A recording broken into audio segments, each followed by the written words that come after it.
តឡាយកវិជាសាស្ត្រឬក៏សិក្សាសង្គមវិជាសាស្ត្រចាវិជាសាស្ត្រ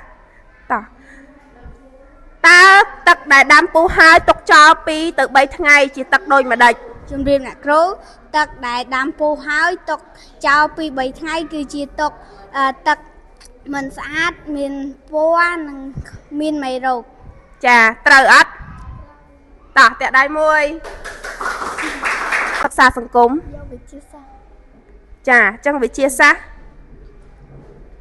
តើកុមារទៅកើតអាចទទួលថ្នាំបង្ការអ្វីខ្លះជំរាបអ្នកគ្រូកុមារទៅកើតទទួលបានថ្នាំបង្ការរោគ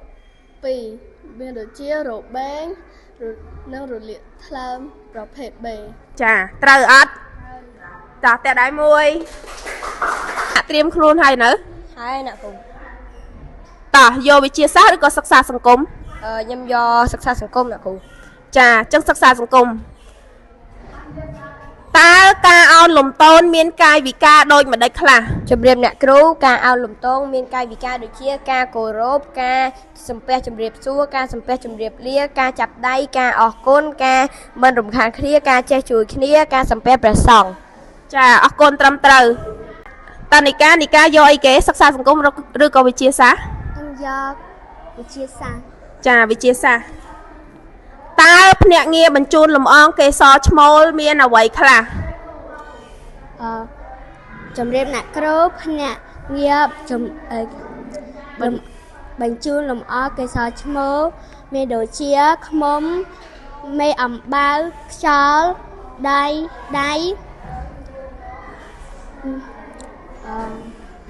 អស់នៅកន្ទុំរុយអូខេអស់ហើយអ្នកគ្រូចាអរគុណត្រឹមត្រូវ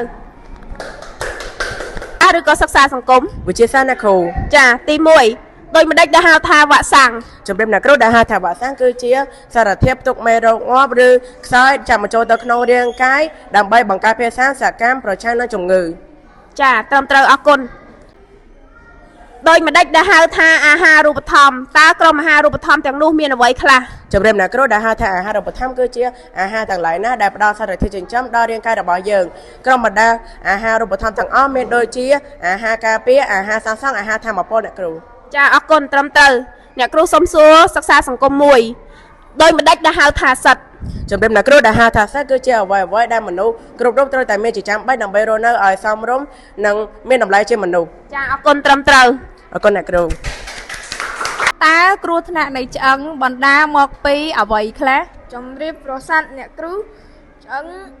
គ្រោះថ្នាក់នៃឆ្អឹងមានល្អើដួលកង់ថ្នាក់ពីលើខាងជាដើមនិងថ្នាក់ពីលើដើមឈើចាអស់ហើយកូនណាអស់ហើយចាអរគុណត្រឹមត្រូវតោះវិជាសាស្ត្រអូខេតោះតើវដ្តជីវិតរបស់មូសមានប៉ុន្មានដំណាក់កាលអ្វីខ្លះជំរាបអ្នកគ្រូវដ្តជីវិតរបស់មូសមាន4ដំណាក់កាលដំណាក់កាលទី1ពងមូសដំណាក់កាលទី2ដង្កូវទឹកដំណាក់កាលទី3ដុកដឿនិងដំណាក់កាលទី4คล้ายជាមូសពេញវ័យចាតើជំងឺគ្រុនឈាមភាគច្រើនកើតចំពោះនរណាខ្លះ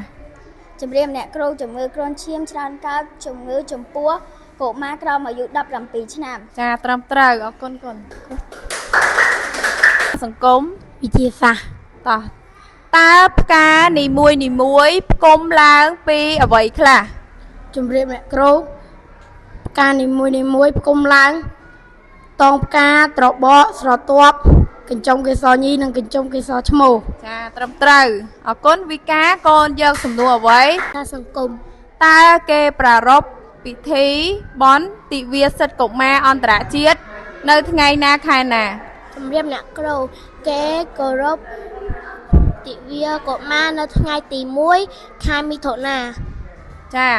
តើសិទ្ធិធំរបស់កុមារមានប៉ុន្មានអ្វីខ្លះសិទ្ធិធំរបស់កុមារមានដូចជាសិទ្ធិក្នុងការអភិវឌ្ឍសិទ្ធិការពារសិទ្ធិក្នុងការរស់រានមានជីវិតនិងសិទ្ធិចូលរួមចាអរគុណត្រឹមត្រូវតា តែរវាងសំណួរវិទ្យាសាស្ត្រនិងសិក្សាសង្គមកូនយកមួយណា ខ្ញុំយកវិទ្យាសាស្ត្រ តោះ